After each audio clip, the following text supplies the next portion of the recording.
Hello, everyone. Welcome to today's show. My name is Spencer Walsh. Thank you so much for joining us here on this Wednesday.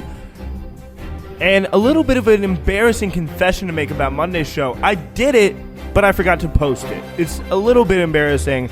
It was a great show, but the good news is a lot of that stuff is irrelevant now. You're going to hear a little bit of it, what was supposed to be Monday's show on today's show, but I literally had a very busy week and had completely forgot to publish it. Very, very embarrassing. The first time in 720 episodes that's ever happened to me. Really, again, to apologize for that. But here is what is on the show today. We are talking about the indictment of Donald Trump. That's right, the fourth one, and especially Republican concerns as they start to get worried, at least on the official level, about some of the crimes that he has seemed to have committed here, or at least alleged to have committed, with regards to trying to overturn the election in Georgia, specifically for their electoral concerns down the road. Also on the show today, we will find out truly from, we talked about the Republican officials, but how about a Republican voter? I sat down with Connie Langen for a brief conversation ahead of her trip to the upcoming first GOP debate. How's she feeling about it? Also, we have an international story for you of grave interest that may just feel almost straight out of hidden history.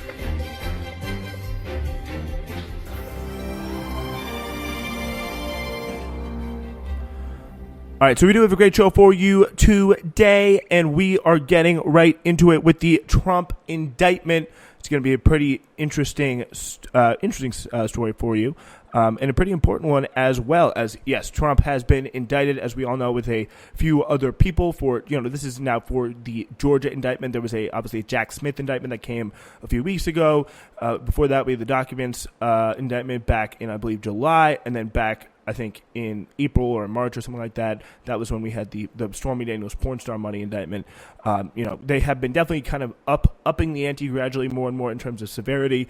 And it's going to be important and interesting to kind of break down, what the legal side is and the political side is. And coming back to that refrain of the fact that they are, yes, very, very different from one another. And it's important to distinguish which are more relevant, which have bigger, kind of overhead for the president. Or the former president, I should say, and particularly with his hopes to become the president again. Georgia Republicans say they know a winning message for 2024.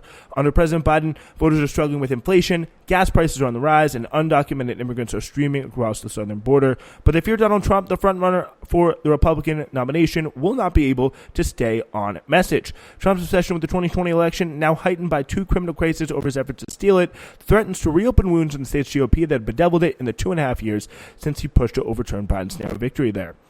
If Trump is the nominee, it's likely he would contain his vitriol towards the officials who defied him to certify the 2020 unlikely, excuse me. Yeah, is it ever likely that Donald Trump's going to contain his vitriol? I do not think so. But yeah, they defied him to certify the 2020 election results, including the state's popular governor, making kind of little potential for competing visions start to come up. I don't think it'll let us unite, said Jack Kingston, former House Republican from Georgia and a Trump ally. His nature isn't to sit down and say nice things, even about Brian Kemp, one of the most successful governors in the country. Well, guess what, buddy? You're going to have to unite around him pretty soon. Again, I don't get this uniting thing. Like the Georgia Republicans here kind of acting like they're in charge. It's got to be the funniest thing to me because, on one level, you have the legal situation. That most likely is not going to be much of a factor until it comes time to, the trials start to happen, which are going to be, kind of in the general election season. But it's likely that, it's kind of a wait and see because we don't know what the trials are and we don't know how. Really, the biggest thing is how is that going to hurt them with, independence and, things down the road. How is that going to proceed with the kind of the middle of the country who is, are they going to be willing to kind of look past it? Are they going to be saying, they're picking on him. Biden's also corrupt. They're all corrupt. It doesn't really matter. Or are they going to say, I want to break from this guy. I want to, our democracy is important. that little old thing. But Meanwhile, on the political side, at least on the Republican level, it's like you got to put up with what you got to put up with, man. Like you made this bed, now you got to lay in it. Jack Kingston, this guy, he's not going to be, who's going to be initiating the uniting? It's going to be Donald Trump because it was Donald Trump last time. It's going to play out the same exact way that it did in 2016. So like many Republicans, Kingston believes that Trump's false claims about the election in Georgia was rigged, cost the GOP 2 Senate seat runoffs in January of 2021. Democrats flocked to the polls to secure victories for John Ossoff and Raphael Warnock, while many Republican voters stayed home, appearing to heed the former president's warnings. The state election system was rigged.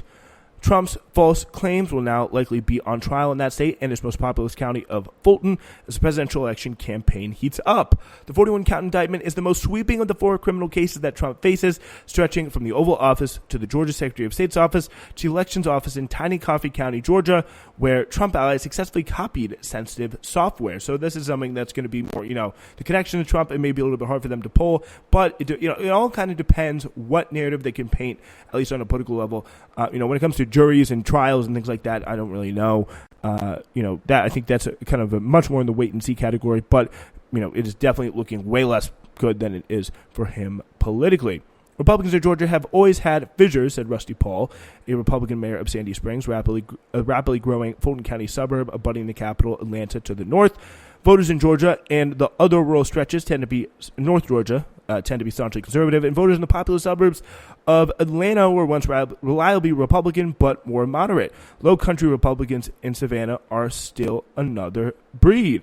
But the most difficult disconnect at the moment is the pro-Trump leadership of the Georgia Republican Party versus the voters who soundly rejected the primary candidates handpicked by Trump in 2022. Those Trump-backed candidates challenged state officials, including Kemp and the Secretary of State, Brad Raffensperger, who refused to go along with Trump's efforts to overturn the 2020 election. In an runoff election, a small but critical slice of the Georgia Republicans cast ballot for Warnock or stayed home altogether, helping the Democrat win a full 6-year term against Trump's chosen U.S. Senate candidate, the retired football star, and a guy who was, at the time in that campaign, rapidly mentally deteriorating in Herschel Walker. Senior Republicans in the state believe that the eventual presidential nominee will secure the support of the hardcore Republican base, but they're more concerned about Republican voters who back both Kemp and Warnock and recoil at the party's ardently pro-Trump stance. So again, I think, honestly, if he could kind of get the political, because his political instincts are, Trump, you have to say, got to be real, on a lot of issues, he's called it right, when, for example, the Dobbs issue, and he's, turned the page and reinvented key issues that Republicans have, just completely rallied and had to shape themselves around. Whether it be immigration, whether it be free trade, whether kind of anything like that. And that is something that is going to be incredibly motivational to these people. Trump won the first time in Georgia, and by the way, he also lost the second time in Georgia. This was all pre-Stop the Steal. It was all that stuff, but he ends up winning. And I honestly don't think he's going to, I think he does, because there's 2 factors here, right? You got the fact that Georgia in and of itself is a bluing state. It's trending blue. That sounds kind of weird to say, but it's a bluing state. You got, again, northern, Republican, the kind of rural northern area. That's where Marjorie Taylor Greene represents. It's, you got very kind of rural areas. That is the hardcore Republican part of Georgia. They're very rural. They're very pro-Trump. These are people that are most likely to believe what Trump has to say. You're talking about places like Gainesville, Georgia, Rome, and Dalton, and things like that. Those are the areas where you got the hardcore Republicans. Then you got kind of more wealthier Republicans, a little bit more kind of the upper class, more kind of business, more religious Republicans down south. You're talking about Macon. You're talking about Hinesville, Valdosta, that's around Savannah. We talked about that as well. That's the area where Ahmaud Arbery got shot. There's some interesting people down there, to say the least. But these are all people who are going to be pretty hardcore pro-Trump. But if you look at again, Sandy Springs, Roswell, Marietta, Smyrna, what I'm talking about there, these are all kind of suburbs to the north. Really, the Duluth, Peachtree Corners, things like that. These are, if you go on an election map and you look at the 2020 to 2016 swing, and you also look at through 2012. These places are rapidly, really, especially after 2016. You look at the 2018, and 2022, and 2020 elections. You can see in a big way. This is the area that, for example, John Ossoff, when he ran, it's Georgia 7th District. That is a big part of the eastern side of Atlanta, and that is really where you have a rapidly, the eastern side of the kind of Atlanta metro area. So you got Atlanta suburbs there, and you are having those people become a lot more blue because they're, I guess, they're not into Trump. They're not into, kind of hardcore. They're kind of trending more. They're getting more diverse. Also, they are getting, just suburbs, kind of following the trend of suburbs from Virginia to outside Philadelphia to, really all across the country, where they're getting more and more. The Dallas Fort Worth area is a great example of this. You got suburbs that are just kind of, again, not thrilled with Trump, not thrilled with his kind of decorum. Maybe you like his policies. They're definitely after kind of more moderate Republican. For sure. They're also not thrilled with Dobbs. It's a big reason why they went the way they went in 2022. But those are the areas that these people are the most worried about when it comes to getting Georgia across the line. But honestly, there's a chance you may lose it by more, but it very well could be with these people that they are just following, political trends, and it works the way it works, because these trends were in place and caused Trump to lose pre-Stop the Steal, pre all of that. So it may well be he could just lose by more this time. But either way, it is a very, very interesting and important dynamic to watch because of the fact that every state could be in play, and it really is tighter than a lot of liberals seem to think. Anyway, we're going to move on now to our next story, and I was able to sit down with not an official, not a even hardcore Republican voter who watches Fox News, just a normal person, Republican persuaded, and through kind of a friend of a friend of a friend, she was able to get tickets to the Republican debate. She's a right-leaning voter, does not really, she's not involved in politics too much, but knows what's going on. So it was really interesting to sit down and talk to her and get her perspective about Trump, the Republican field, and just politics and the quality of political candidates in general. Really great conversation. Big thanks to Connie Langan for joining us today. All right, yeah. For our next story today, we do have a very special treat because on this show, most likely if you listen to it, you are in one or both of these bubbles. You're kind of in a left of center bubble, which is, even though we are very critical of the Democratic Party on this show, to be sure, definitely, in the left of center bubble in American politics. But, people don't really rate this highly enough. We are in I know, speaking for myself, I am in a bubble about, following politics every day, really reading the news, which is, even more of a bubble, a smaller bubble than, I would argue the left bubble or the right bubble. Anyway, enough about bubbles. We have somebody who is joining us today for, a brief little interview. Connie Langan. She is not, I would say, politically connected. I would say it would be fair to characterize you as working for kind of an event planning or logistics management company. Well, coaching. I would say management coaching company. Yeah. So it's like, definitely no kind of like, she's no political in the political sphere for sure, but kind of through a friend of, through multiple kind of mutual connections. She is actually going to end up going to the first Republican debate in about, less than 10 days from now, I believe, on the 23rd of August. So I wanted to get to talk to her for a little bit about what she is thinking coming on. And, thank you so much for doing this, by the way. My pleasure. Really, really appreciate it. So first of all, how are you kind of feeling going to the debate? And was this ever kind of something that you ever thought that you would do? Definitely not. Well, I mean, in my understanding of the way politics works, it's kind of hard to get an invitation to a presidential debate unless, you have connections or are a big donor. Neither of which I would fit into. So I just, I got it through a family connection. So. Yeah. And so what has been your view of both the Democratic Party and the Republican Party, kind of on the mainstream level of what they have been offering over the last few election cycles Of what they've been offering, in terms of candidates, mostly. I don't know. I would say not great choices is what they've been offering, Mm-hmm. in my opinion.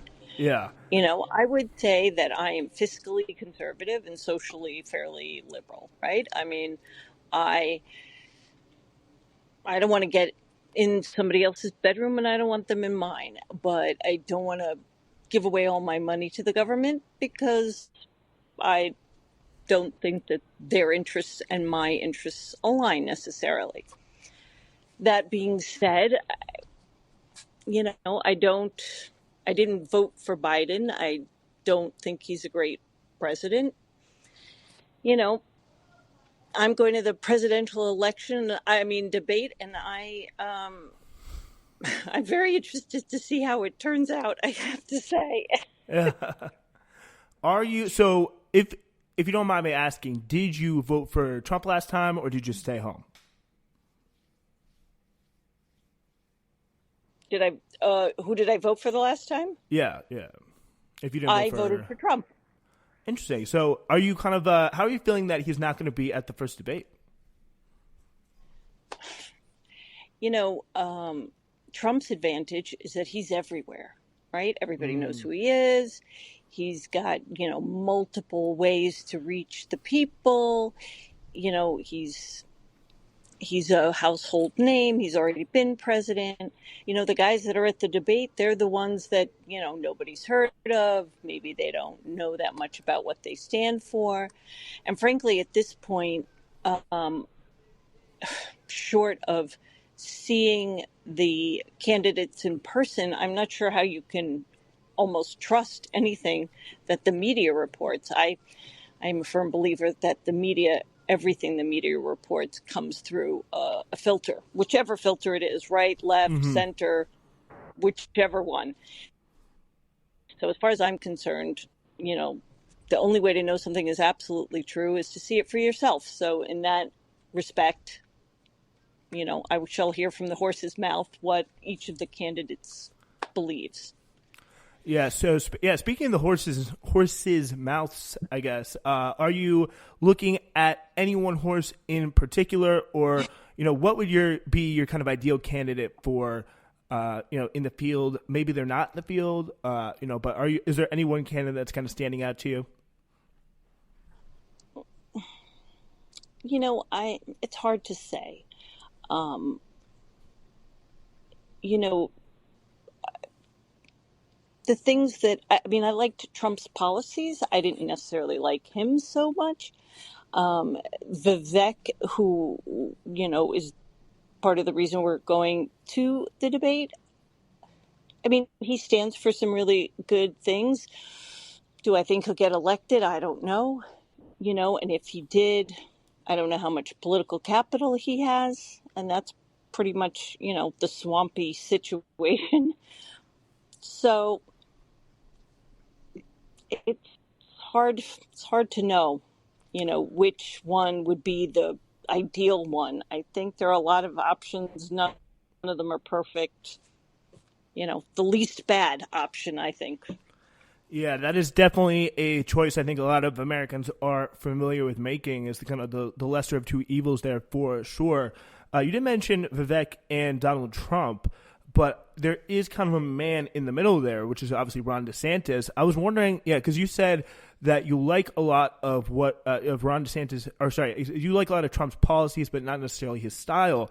That is kind of a big pitch of what Ron DeSantis has to say. He's like, I'm the kind of Trump without the craziness. I'm going to do a lot of the hardcore things in terms of, getting against some of the kind of the woke culture, taking on, maybe like big government. So what has been your impression about Ron DeSantis thus far in terms of how he separates from Trump? And do you think he would be kind of a viable candidate for you? Well, it's hard to say. I think that, the Floridians are happy with Ron DeSantis. I personally, you know, I don't I don't listen to him speak generally all that much. So, but I know that he has made some changes in Florida that people have really liked. Right? He did something with the schools that people were some in favor, some not. Hmm. I I mean, at this point, I'm sort of for anything that would be different, right? I Hmm. believe in term limits. I think that, a lot of the senators, and Speaker of the House perhaps are just in office too long. They have they're not in touch with their constituency. Is Ron DeSantis more in touch with his constituency? I don't know. It's hard to say.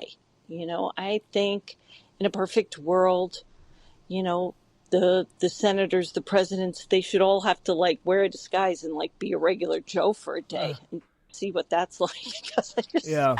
I just don't think that I don't think that they know what it's like to be, in the country as a regular person. From what you've heard, so would you say that like Ron DeSantis with his kind of because definitely I'd say Trump, even though he is he has been president already, he's been a politician for at least 4 years. He definitely, I think, would still be considered different from a lot of, obviously he's going to be a lot different from a lot of the people there. Would you say that, Ron DeSantis is going to fit that bill in terms of, shaking things up, if you had to choose to, really, make things different if he were to win? Do I think that he would shake things up? Yeah. Do you think he I would mean, be kind of like different enough, for you to just kind of like a break from the current system enough? again, it is hard to say because he would, let's say he won and he was president, DeSantis, he'd Hmm. still only be one person. Yes, he would have the party behind him. Yes, feasibly he could make changes. I just think that it's hard to make change happen in Washington, and a lot of people have to promise big change in order to get some change. Hmm. So I don't know. That's not really an answer, but I think that it's a difficult job for anybody to try to change our political system. Make Yeah. change. Yeah, I would definitely say there's been, obviously candidates on both sides of the aisle that really have tried to do that, change the system, kind of change the nature of the, average politician a little bit.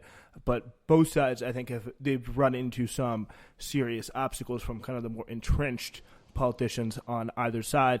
I'm really curious about this. Do you have any like one politician, like when is the last who was the last politician you really felt like represented you and like spoke to you and was really in touch with the country? You know, in touch with the country, I don't know. Hmm. I mean, they all, I don't think, by the time they get to be running for president, I think it's really hard for them to be in touch with the country. I mean, first of all, you need lots of money to run, right? Or if you don't have a lot of money of your own, you need a lot of somebody else's money, which means you're beholden to them. Hmm. So, the donors' interests don't necessarily align with mine. Um, so, I would just be happy if I could get somebody in office who, you know, had like four or five things that aligned with mine. I'm not asking for much, just a couple.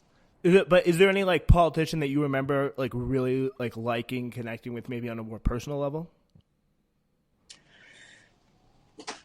A national politician? I don't think so. I mean, maybe if you name some for me, I could Honestly, you could probably. go. You could go. Local too, if that more goes more. New York City or New York level. I don't know if you'd find any up your alley Well, there, but yeah. I know I mean, I know that people hate Giuliani now, right? He Mhm. said something, upset people, whatever it is. But I can tell you that as a New York City resident, when Giuliani and Bloomberg, for that matter, when they were running the city was a wonderful place to be and live. You could take the train anywhere. Everything was clean, everything was open, the stores were, you could go in. It was a lovely place to live. Now, we had de Blasio, and now we've got Eric Adams.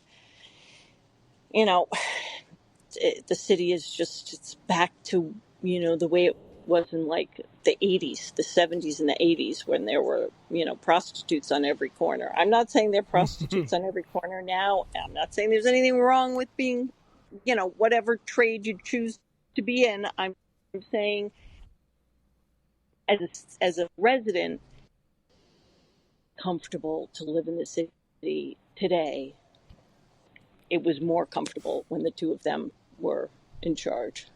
Yeah, I really see you as, it's interesting because I see you because they've done a lot of kind of like polling and research on this. And then kind of break the Republican base down into maybe like three categories, which are the hardcore Trump people that, I'd be open to other people, but I don't mind Trump type of people, and also the I really don't want Trump. We're done with him. And I wonder which category. I feel like I'm just hazarding a guess here. Correct me if I'm wrong, but I'd say you probably be in that kind of persuadable category. I would say that given the choice between Biden and Trump, I would choose Trump. That's what I would say. I mean, if Hmm. that's what it comes down to, I didn't vote for Biden, and I'm not going to vote for him the next time. I don't know whether it's going to make, I mean, you know, I could go on about my, what I think about, the sanctity of our elections at this point, Yeah, but, yeah, yeah. but I won't. But, so yes, I guess I could be persuaded for Trump, but But you would definitely be open to other potential nominees. I'm up. Am I on the market for other Republican candidates? Sure. I At the beginning, I would choose the least worst option if it were up to me. All right, last question here. Is there anything that, Vivek, Ron DeSantis, Trump, or any of them could, any like one or maybe two things that they could say up there on that stage where you'd be like, wow, I may not, be 100% on voting for them, but I would really, they're a far and away front runner. Well, I mean, I heard Vivek a little bit, and he was talking about the Board of Ed. Right now, I, I mean, I had my kids in school in New York City. I, I don't, I don't think that the public school system there is very good. Vivek wants to get rid of the Board of Ed altogether. I'm not against it. I think um, we really need to do so much better. I mean, we have perfectly capable kids who can't get a good education. I don't know if it's the teachers union. I don't know if it's just, too many kids in a class. I don't know what the solution is, but I know that education is still important to me, even though my kids are, most of them, in college, which is Mm. another can of worms all on its own. College is too expensive. I think that standardized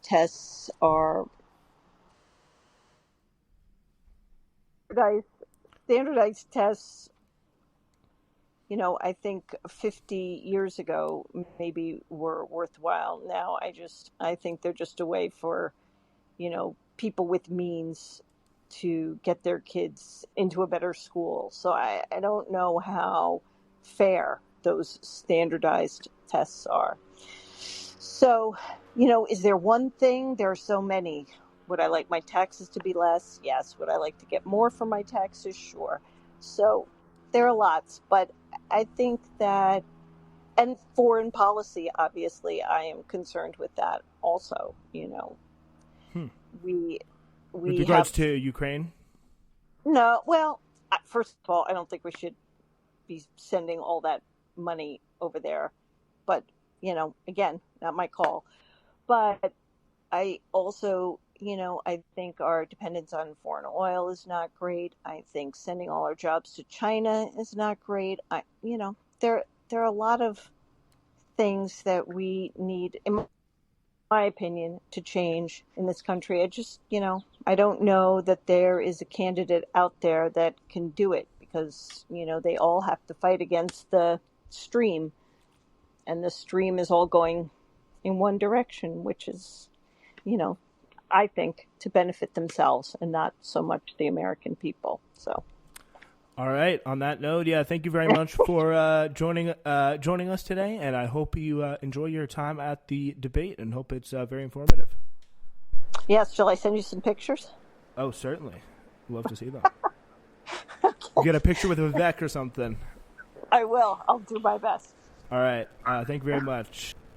Big thanks there to Connie Langen, who is going to be going to that debate on August the 23rd. Going to be pretty exciting to see it. But, honestly, I have to be honest, it may, on the off chance, be exciting, but Trump's not going to be in it, so got to be snoozing through it. Anyway, but yeah, the Republican primary field will promise to be interesting. That I do believe. So we are so interesting, by the way, that it filled the whole entire show. We were kind of suffered today, so we are going to put out a little bonus show, a second episode, a Thursday episode of the week. That is going to be coming out right in time for your Thursday morning commute to work. So look out for that right here on Newsflash tomorrow morning. And, of course, we'll have our show on Friday and a new episode of Hidden History continuing the Nicaragua situation.